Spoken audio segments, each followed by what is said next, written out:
ഓഹോഹോ, ഏഹേഹേ. ആ, ഇതാരാ കൂട്ടുകാരോ? ഹായ്, സുഖായിരിക്കുന്നു, സന്തോഷമായിരിക്കുന്നു. ആ, എപ്പോഴും ഞാനിത് കേൾക്കുമല്ലേ. കാര്യം എന്താണെന്ന് അറിയാമോ? നിങ്ങൾ സുഖമായിരിക്കുന്നെന്ന് പറയുന്നതും സന്തോഷമായിരിക്കുന്നെന്ന് പറയുന്നതുമാണ് എനിക്കിഷ്ടം. അത് കേൾക്കാനാണ് എനിക്കിഷ്ടം. എപ്പോഴും നമ്മൾ സുഖമായിരിക്കണം, സന്തോഷമായിരിക്കണം.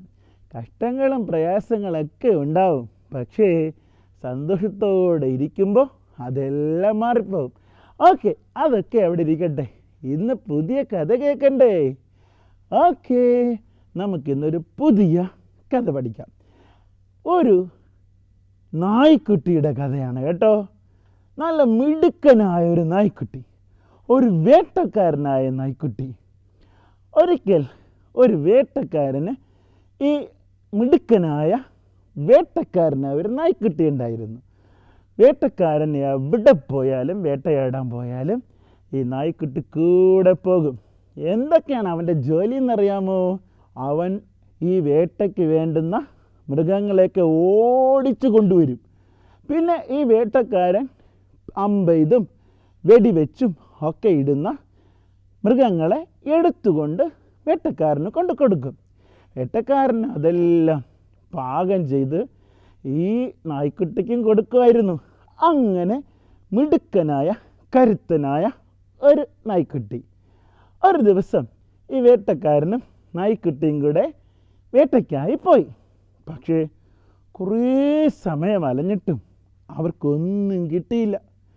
അങ്ങനെ ഇവരൊരു മരത്തിൻ്റെ ചുവട്ടിൽ വിശ്രമിക്കാനായിട്ടിരുന്നു. അങ്ങനെ ഇരുന്നപ്പോൾ നായ്ക്കുട്ടിയുടെ മുമ്പിൽ അതാ ഒരു മുയൽക്കുട്ടി. നായ്ക്കുട്ടിക്ക് സന്തോഷമായി. ഈ മുയൽക്കുട്ടിയെ ഓടിച്ചിട്ട് പിടിക്കുക. മുയലിൻ്റെ പുറകെ നായി ഓടാൻ തുടങ്ങി.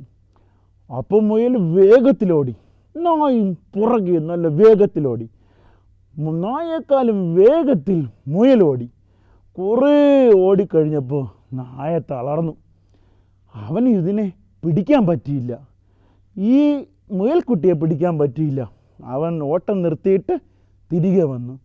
തിരികെ വന്നപ്പോഴുണ്ടല്ലോ നമ്മുടെ വേട്ടക്കാരൻ അവനെ കളിയാക്കി, ഷേടാ, ഇത്ര മിടുക്കനായിട്ടിരുന്നിട്ട്, ഇത്ര കഴിവുള്ളവനായിരുന്നിട്ട് ഒരു കുഞ്ഞു മുയലിനെ പിടിക്കാൻ നിനക്ക് കഴിയാതെ പോയല്ലോ, നാണക്കേട് തന്നെ, കഷ്ടം കഷ്ടം. അപ്പോഴീ നായ്ക്കുട്ടി പറഞ്ഞു, എൻ്റെ ഓട്ടത്തിനും അവൻ്റെ ഓട്ടത്തിനും തമ്മിൽ ചില വ്യത്യാസങ്ങളൊക്കെ ഉണ്ട്, അതുകൊണ്ടാണ് അവൻ രക്ഷപ്പെട്ടത്. അതെന്താടാ ആ വ്യത്യാസം? വേട്ടക്കാരൻ ചോദിച്ചു. അപ്പോൾ നായ്ക്കുട്ടി പറഞ്ഞു, എനിക്ക് ആഹാരത്തിന് വേണ്ടിയാണ് ഞാൻ അവനെ ഓടിച്ചത്, അതിനെ ആഹാരമാക്കുക. പക്ഷേ അവൻ്റെ ജീവന് വേണ്ടിയിട്ടാണ് ഓടിയത്. എങ്ങനെയെങ്കിലും അവൻ്റെ ജീവനെ രക്ഷപ്പെടുക. അതുകൊണ്ട് അവൻ ജാഗ്രതയോടുകൂടെ വേഗത്തിൽ ഓടി അവൻ്റെ ജീവൻ രക്ഷിച്ചു. ഇതാണ് വ്യത്യാസം. പ്രിയപ്പെട്ടവരെ, നമ്മൾ ഈ കഥയിൽ നിന്നും ചിലതൊക്കെ മനസ്സിലാക്കേണ്ടതുണ്ട്. നമ്മളെല്ലാം സ്കൂളിൽ പഠിക്കുന്നവരാണ്. ഞാൻ സ്കൂളിൽ പഠിക്കുന്നുണ്ട്, UKG. നിങ്ങളോ ഓരോ ക്ലാസ്സിലും പഠിക്കുന്നവരാ. നമ്മളൊരു കാര്യം മനസ്സിലാക്കണം. ചിലരെല്ലാം വെറുതെ സ്കൂളിൽ പോകും, പഠിക്കില്ല, ചുമ്മാതെ കറങ്ങി നടക്കും, ഹോംവർക്ക് ചെയ്യില്ല, ടീച്ചർ പഠിപ്പിക്കുന്ന ശ്രദ്ധിക്കില്ല. എന്ത് സംഭവിക്കുന്നറിയാമോ? കുറച്ച് വർഷം കഴിയുമ്പോൾ തന്നെ തോറ്റ് തുന്നം പാടി മുമ്പോട്ട് പഠിക്കാൻ കഴിയാതെ വീട്ടിലിരിക്കും. ചിലർ അങ്ങനെയല്ല, നല്ല ഉത്സാഹത്തോടെ പഠിക്കും. കാര്യം എന്താ? ഇന്ന് ഞാൻ നന്നായിട്ട് പഠിച്ചെങ്കിൽ മാത്രമേ, വിജയം നേടിയാൽ മാത്രമേ എനിക്ക് ജോലി നേടാൻ കഴിയൂ, നല്ല ഭാവി ഉണ്ടാകുകയുള്ളൂ. ആ ലക്ഷ്യം ചില മക്കൾക്കുണ്ട്. പ്രിയപ്പെട്ട കൂട്ടുകാരെ, നിങ്ങൾ അങ്ങനെയുള്ളവരായിരിക്കണം. ഉഴപ്പന്മാരാകരുത്, നിസ്സാരമായി പഠനത്തെ കാണുന്നവരാകരുത്. നന്നായി പഠിക്കുക, ജയിക്കുക, എല്ലാ വിഷയത്തിനും നല്ല മാർക്ക് വാങ്ങി വിജയിക്കണം.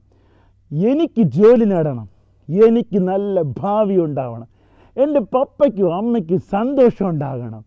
ആ ചിന്തയോടുകൂടെ പഠിക്കുന്ന മക്കളാകണം. നമ്മൾ ഇന്നത്തെ ചോദ്യത്തിലേക്ക് കടക്കുന്നു.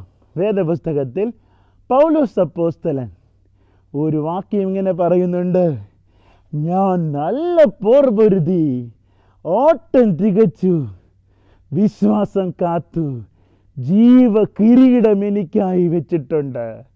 പ്രിയപ്പെട്ട കൂട്ടുകാരെ, ചോദ്യം ഇതാണ്: ആ വചനം ഏത് പുസ്തകം, എത്രാമത്തെ അധ്യായം, എത്രാമത്തെ വാക്യം? കണ്ടുപിടിക്കൂ, പറയൂ, സമ്മാനം നേടൂ. Okay, bye bye, Tata.